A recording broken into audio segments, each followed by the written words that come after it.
Hey guys, and welcome to a new video. Today I want to show you my Volatile Pulsaslinger. Something like that. It's a necromancer. It's using double Spellslinger with Volatile Dead and Desecrate. So every time I'm attacking basically with my barrage here, I want to attack, I'm spawning corpses, I'm spawning balls, and this is how this build basically works. I'm just standing here holding down one button and basically, sadly, they made a 60 corpse max here, right? Because otherwise I would probably spawn 100 balls as soon as I consumed a lot of corpses. Okay, that sounds a little bit weird at all, right?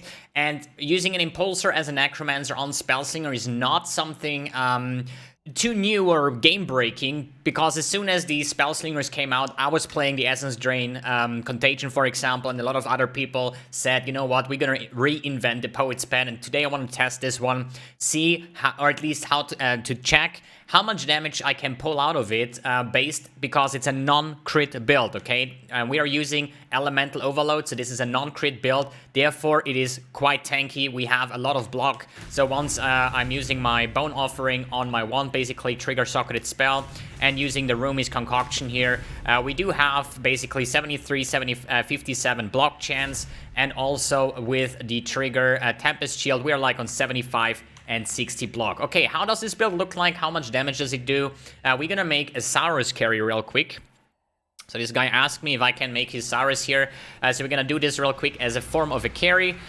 So you guys see how this build looks like in the end game here. And then we're gonna run a typical map, so you see the mapping as well, because Impulsor is probably the reason why we actually would do like the mapping aspect here, right?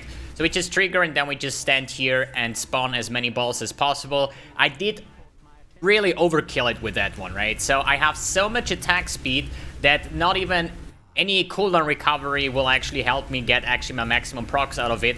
But I am on the cap by far. Like once I start spamming my barrage, I'm getting so many attacks. I think I stack out like 6 attacks per second, you know, and every single cast here can spawn up to 15 balls per attack, as you can see, which is kind of ridiculous.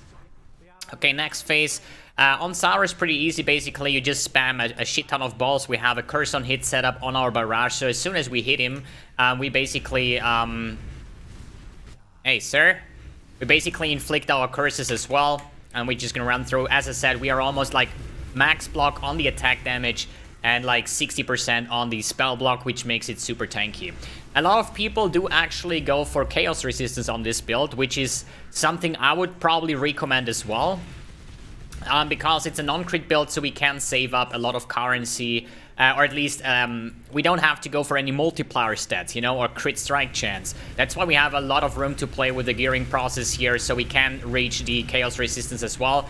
But since I really focused on the damage here, I did not go for the chaos resistance route at all. But therefore, I'm having about 300,000 damage per ball. You don't calculate this build in damage per second, because it's always flexible, or I don't know how you call this one, how many balls you're gonna have up in the start of a fight, and once the fight goes on. That's why you say every single ball will deal about 300,000 damage, and on a cap of 60 balls, it's about 18 million damage or something. So last phase, this is usually when I pop my Flasks, so we're just gonna stand here, pop the Flask, do a little bit footwork left and right. I think we can actually phase tank a lot of his stuff just based on the block. Let me quickly focus here, because this is actually the only phase where you can actually screw up here. So one more of this phase, so we're just gonna stand here and throw the balls in his face, try to follow him as good as we can, so we're not gonna get quadra beamed here. And we also have a cluster jewel with Culling Strike, so that should work out right here. As you saw, absolutely no problem, super tanky build, and I'm having a lot of fun with it. There is only one single downside that you're gonna see in the map showcase itself, so there you go. I cannot even say thank you because I have D&D on, but he knows the deal, so everything is fine here. Good, that's the carry. Now we're gonna do, I've done like more than 20 Cortexes on this build. I've done like probably more than 50 Awakener carries. So this build can absolutely do no problem with doing all content. But as you can imagine, I kind of stick quite a lot of currency into that one already. But as I said, it's still a non-crit build, so it's a lot about the defenses, but I'm going to talk over the gear and what I did and what you can do to rebuild it a little bit later. I would say let's run any kind of map here. Sunken City is a bad boss. Promenade, I don't know, like, hey, Penis map. Penis map is always good for map showcase. So we're gonna chisel that one up. That's a little bit low for a map. Can we get some more quantity, please? 85, beyond. That's actually unfair. Because I do play with a Headhunter, I need to use the Headhunter, otherwise I don't have the gear, but for the map showcase, using Beyond is kind of cheating, you know? So let's roll anything high with just without Beyond, so it's not too bad here, right? But this one has Temp Chains, and that makes my Headhunter buffs last longer. God damn it! So, more Monster Life, Magic Monsters, this is a map that we can safely do without anybody calling out that I have Headhunter. Let me quickly activate my stuff here again. If you're wondering how am I able to do so many barrages at once, I have minus mana cost on my non-channeling on the amulet, and my barrage is level 1, so it does not cost any mana, so I can basically just permanently shoot without any problems. So, this is an impulsor thing, and if you're wondering, wait a second, you're running elemental focus on your volatiles. How the hell can you proc your impulsor? And this is because of our ascendancy. And this is the corpse pact. It says every time you consume corpses, you're gonna get a shit ton of attack speed, and enemies near corpses you spawned recently are chilled and shocked. That also counts for bosses, okay? So, as you're gonna see, once I start ramping up my barrage, you're gonna see that the attack speed of this guy is going to get... This girl is going to get super fast. So as you see in the start, not too fast, but as faster as more corpses we spawn, the more attack speed we're gonna get. And in the end, you can barely see the animation anymore because there is so many balls spawning here. Good, for map showcase, you just jump around and just basically your impulsor will take care of the majority of stuff. Because as I said, once we spawn corpses near targets, we're gonna have the impulsor reaction. And now to the downside of this build. The only thing what I dislike about this build is once you have Delirium on and Impulsor and the Volatile and stuff. Oh, we have a Legion as well, that's pretty pock.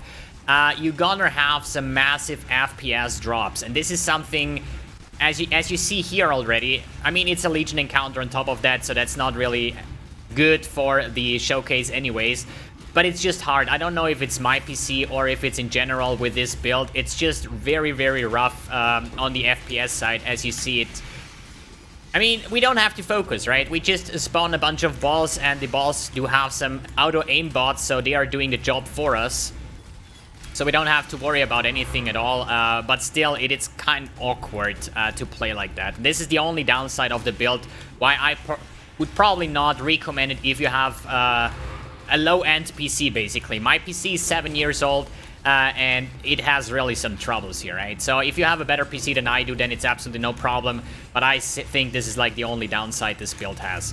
Good, we're still in Delirium, we're just gonna keep on running. As you see, the impulsor reaction goes off, clears a lot of packs all the time. We should be close to the boss now. Don't forget your, what is it called? Don't forget your poison immunity on this boss, Shakari. Because this boss does a lot of poison damage. If I can find the boss, is it that? That was a Beyond boss? Oh, this is the boss, there you go. But as you see, absolutely no problem. Your auto aimbot targets will just take care of everything. And now let's see the loot. I'm not gonna pick up the loot anymore. It's just not relevant for my league anymore. Unless it's some Simulacrum Splinters, but that's basically it. As you see, super smooth mapping. All you need to do is just shield charge around and spawn some balls. The balls will apply shock. One Volatile will kill the target, and the chain reaction goes off. Okay, let's talk about how this build works together. What did I craft? How did I craft? And what you should probably craft. As I said, how does this work? Basically, we have... the double Spellslinger. I think we start with the chest and with the shield on this part, just because this is how the build actually works. So I'm running 2 Spellslingers here. One is the Volatile Dad, and one is the Desecrate. That means that I'm reserving auras as my skill. So every time an attack with a wand can be an auto attack, basically. You're gonna spawn a lot of corpses, and you're gonna spawn a lot of volatiles on top of that. And this is why we use Barrage for that, because Barrage fires additional projectiles every time I'm actually shooting. That's why you have both Desecrate and the Volatiles procced. On top of that, I'm just using Herald of Ash, so no other auras. That makes us able to use the Lone Messenger. Good, I'm having here a Volatile Dad, Hypothermia Support, Spellslinger, Awakened Spell Cascade, Ally Focus, and Conk Effect. The Awakened Gems are not necessary, it just helps you to spawn more corpses, but as you saw, I'm easily capping out on my 60 balls that we can maximum have at a time, so the Awakened versions of these stuff is just not too relevant, to be honest. Good, I'm having here a +3 Impulsor, goes for 150 Exalts. This is just for min-maxing. A normal Impulsor would probably, I don't know, like 4 or 5 Exalts. They are not that expensive at all. Then for the shield, I'm having a Desecrate, Spellslinger, and Awakened Spell Cascade. Here is the same. The Spell Cascade will just spawn more corpses, and the Spell Cascade over here will just spawn more Volatile Dead. So that means I can have just more balls per attack. But once you ramp up your attack speed through the Corpse Pack, you're gonna have enough balls anyway, so that's not too necessary. For the shield, I choose to go with Pristine Crafted, or at least Pristine Fossil spammed on this one. I think it was the Shaper mods that has Recover 5% life when you block. Basically the same as on the EDC Tankster. This is just the live version, and I don't know how many I spammed, like 100 maybe. They are super cheap. Like, you probably get like, I don't know, like 300 fossils for 1 Exalt or something. Super easy to get. And then I have also got the 2 max resistance. This is actually a very, very nice shield. Super proud of my craft over here. But the only necessary thing here is life resistance and the recovery, or recover 5% life when you block. So every time I'm blocking, I'm getting 5% of my 6,000 life here, plus the 100 on the second stat. Good. On the helm, basically, if you have no currency, life resistance, that's what you need, okay? If you have currency, nearby enemies have -9 fire resistance and resistance, whatever you can get on that one. And it's recommended that you use the Spellslinger and increase cooldown recovery speed, since our attack speed is so ridiculously high and fast that we want to have as much cooldown recovery as possible to spawn as many balls as possible, but at some point you're gonna cap out. So usually, if you run a setup like this on a constant crit character, for example, you can calculate how much attacks per second do I have, what is my spawning rate, how much cooldown recovery can I have, right? Why I didn't do it on this build is simple. This Corpse Pack does not have a cap, okay? The more attacks, the more corpses I consume, the more attacks will I generate. And if I just go here over Barrage, you see my attacks per second is currently 157. So let's spawn some. You see more than 2 attacks per second, 3 attacks per second, 4 attacks per second. Maybe if we're gonna blow some Flasks, I was using the Sinner Swallow before, so I was easily getting more than 5 to 6 attacks per second. It's so much attack speed that you cannot get enough cooldown recovery speed as far as I know. And since it's not a cap number, that's why I don't care about at all about this stat. So I just try to get as much cooldown recovery as possible, as well as the on the helm enchant. So I have here Herald of Ashes as a standalone, shield charge, fortify, and faster attacks to move around, and getting 45 for another layer of defense. Good. For the wand, I choose to go with a Warlord wand, spamming Scorched Fossils. I wanted to get the increased fire damage, or at least +1 level of fire spell skill gems, and flat fire damage to spells, which is super nice. I then lock the prefixes, scoured off, trying to slam a suffix. I hit tier 1 increased fire damage. That's just a minor thing to do. Like 30% fire damage is like literally almost nothing. But when it comes to min-maxing, you want to have a staff, or at least a weapon like this. Then I multi-modded with spell damage, and non-chaos is extra chaos, and then most importantly, trigger socketed spell when you use a skill. So if you want to just go to PoE trade and buy one of these wands, try to get as much fire damage to spells. It can also have flat fire damage for the wand attack, because the Spellslinger will make that a portion of that damage is going to get converted for your Spellslinger, so it will count for your Volatile Dead as well as the Desecrate, but that doesn't really matter. That's just here for spawning corpses. Just make sure that there is an open suffix so you can trigger a socketed spell when you use a skill. I have in here Wave of Conviction with Combustion Support and Bone Offering. The thing is, every time I'm attacking, I'm shooting that, right? So here you saw the Bone Offering that's now active for my block chance. I do it again. I have here now the Wave of Conviction, and they have an internal 4 seconds cooldown. So basically, if you just run around spamming your barrage, you're gonna have guaranteed everything up all the time. Good. For the amulet, I choose to go with an Hunter. Hunter was, I think, the Dexterity skill gems combined with the Warlord's Fire skill gems. If you have no currency, just life resistance, and if you have an open prefix, then get the -10 mana cost. It is a -9 stat, but with the catalyst, with the red ones, I don't know, I forgot how they call the life and mana ones.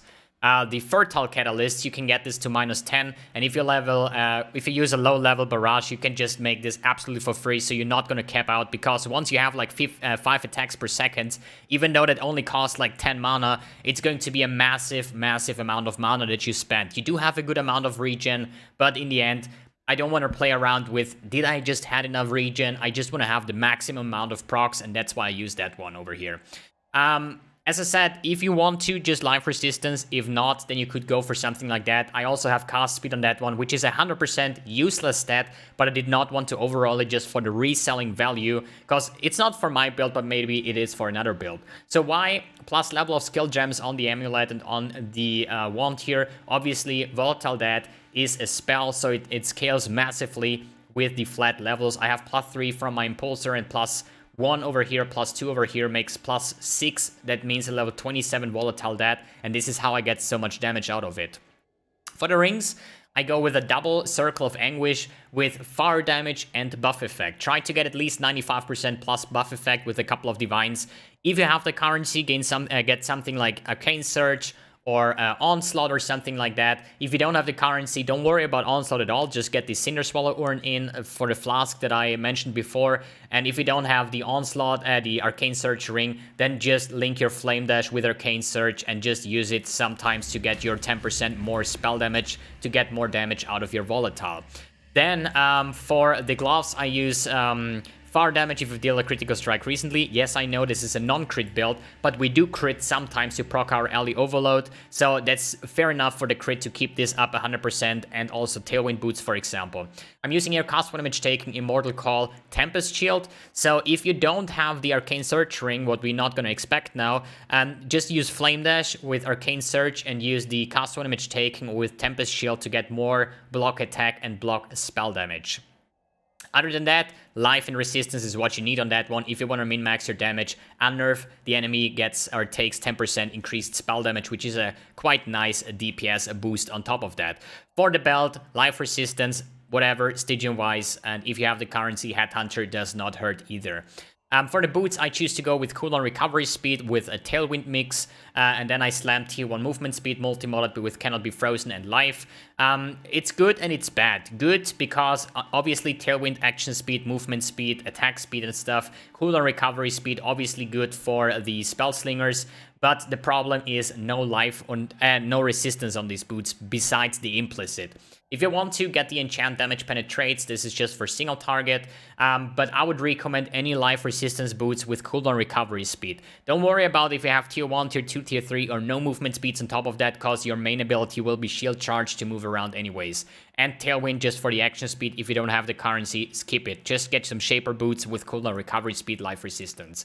I'm having here Barrage, Awaken Curse on hit, Ally Weakness and Flammability. This is only if you have a level 5 plus Awaken Curse on hit, because that makes that the enemy can take 1 additional curse from your Awaken Curse support, right? If you don't have that, Barrage, Curse on hit, and then either Ally Weakness or Flammability. Here is -47, here is -45. I would say Ally Weakness is better because of the Impulsor Explosion and so on. So I would say if you have the Awaken Curse on hit on level 5 plus, get Flammability on top of that. If not, skip the Flammability completely. Good, we talked about everything on the build, so Flasks, a Bleed Immunity Flask, then Bottled Faith if you can afford it. If not, no big deal. You can still just get in a Cinder Swallow Urn here. Where are they? Something like this, for example, with regen. Then Wise Oak only if your fire resistance is the highest, so you're gonna get the penetration for that one, or even better if it's balanced. Then a Rumi's Concoction for the chance to block attack and spell damage, and a Quicksilver Flask to move around faster if you want to. Another addition here on the Silver Swan Urn is if the enemy is ignited, they take 10% increased damage, same effect as on the Bottled Faith. Good, let's take a look at the skill tree. How does this look like? Basically, we start on a witch part. You should probably aim for the spell damage route here. Then minion nodes over here, just because we have the Spiritual 8, which means the damage increase and reductions to minion damage also affects us. That's the reason why I'm wearing a Bone Helmet, because of the implicit 20% increased damage. Not really too necessary at all, but I wanted to min-max this build, and hey, I'm gonna try to get every single damage out of that on top of that, right? Here's some block nodes. That's nothing too special here. Just don't go early on through this route. I would say when you level up this build, go to the left side over here, even maybe on the top side, try to reach the Spiritual 8, and then you can take the minion nodes on top of that. And rush for the LE Overload, because this is going to be a massive damage boost. Other than that, life, life, life, more life, more life, more life, even more life, even more life, and here Soul of Steel for the maximum resistance. I currently have in my version 78% all resistance, which is quite heavily on that part. Here I'm using a Might of the Meek. If you can afford Damage Pen, something like that, doesn't really matter too much. You're just going to affect all these life nodes and the other nodes on top of that. If you're lacking resistance, you can basically scale into this node cluster over here. I had this for quite a while before I got this helm to cap out my fire and lightning resistance. Then you can take a second Might of the Meek to enhance these life nodes as well. Good. Other than that, what else we have to talk about? You need one single any kind of jewel or abyss jewel here with 1% reduced mana reservation. The reason is, if I don't have that, my Spellslingers plus Herald of Ash will exactly soak up 100% of my mana. Means with my amulet I can use Barrage, but I cannot shield charge, I cannot flame dash, I actually can. But you need one single jewel with 1% reduced mana, whatever it is. I choose to go with an abyss jewel with just some flat fire damage, some life, and if you have that, you have enough mana to just shield charge around all the time, and as you see, we have way more than enough mana regen to permanently be capped on the mana here as well. Good. More on that one. Let's go for the cluster jewels real quick. I choose to go here with the Sadist node because finally you can make this work. Increased ally damage if you chilled an enemy recently, shocked, and ignited an enemy. So chilled we get through the passive, through the Ascendancy. Shock we get through the Ascendancy. And the ignited we're going to get from the Wave of Conviction with combustion support. So we're going to get the full out of the Sadist node. Then Prismatic Heart helps with the all resistance, some ally damage. Doriani's Lesson important for the life leech on ally damage. Then I went into a curse cluster, one with the Culling Strike, one with the enemies you curse take 5% increased damage. Since we're always cursing enemies with our barrage setup and curse on hit, we're gonna make a lot more damage. And since we're only using Herald of Ash, no other auras, we can fairly or safely use the Lone Messenger. On the left side, I use Megalomaniac just for some life nodes, maybe Fatal, maybe Second Skin with some block, spell, attack damage, just a defensive cluster if you want to. And for the anointment, I use Heart of Flame. If you want to have more block, then you can still go for the deflection node over here, which gives you another 4% chance to block, attack, and spell damage. Good. For the MTX, oh wait, let's go for the Pantheons first. I choose to go with the Brine King because I'm not stun immune as far as I know, so sometimes I just stuck with it, so I just keep it. Like, you have to understand, Pantheons is always something you can adjust, you know? For some builds, you know, some people like Soul of Lunaris, I usually go with Soul of Solaris, but if I'm not stun immune, I like to go with the Brine King. And for the minor Pantheons, I use Soul of Shakari in almost every single build just because of the poison immunity, and if I do Uber Elders, I can swap out with the reduced cold damage taken. Then for the Pantheons, I think I killed all just because this is a non-crit build and I want to have these kill points for my build available. Then for the MTX, again, Stygian set. I know I like to switch my MTXs around, but this time around we have a Stygian Volatile Dad, we have a Stygian Desecrate, we have a Stygian Herald of Ash, so obviously I had to go with the full Stygian set on the helmet, the body armor, gloves, boots, character effect, footprints, wings, weapon effect, with the Arcane Halo, the Sin Talon Helm effect, and the Sin Shield to round it up with the Stygian Portal effect. Then, as I said, these ones here, Shield Charge does have one, but I don't like the Demonic at all for a blue set. Dark Immortal Call, Tempest Shield doesn't have one, Stygian Flame Dash, and Arcane Barrage effect, one that got released not too long ago, actually. Good, we went over the build, over the items of the substitutions, the gems, the skill tree, the cluster jewels, the regular jewels, just life resistance if you want, or if you need to cap it, no problem. This is not a crit build, so it's fair enough to use some Crimson jewels, or at least like any kind of rare jewels with life resistance on them. And in the end, Path of Building link is in the description below if you want to take a look on that one. All right, that's it for the build. Pretty fancy, pretty cool build. I really enjoyed. I did a lot of carries with it for the summary here. Damage is quite okay for the investment that I had.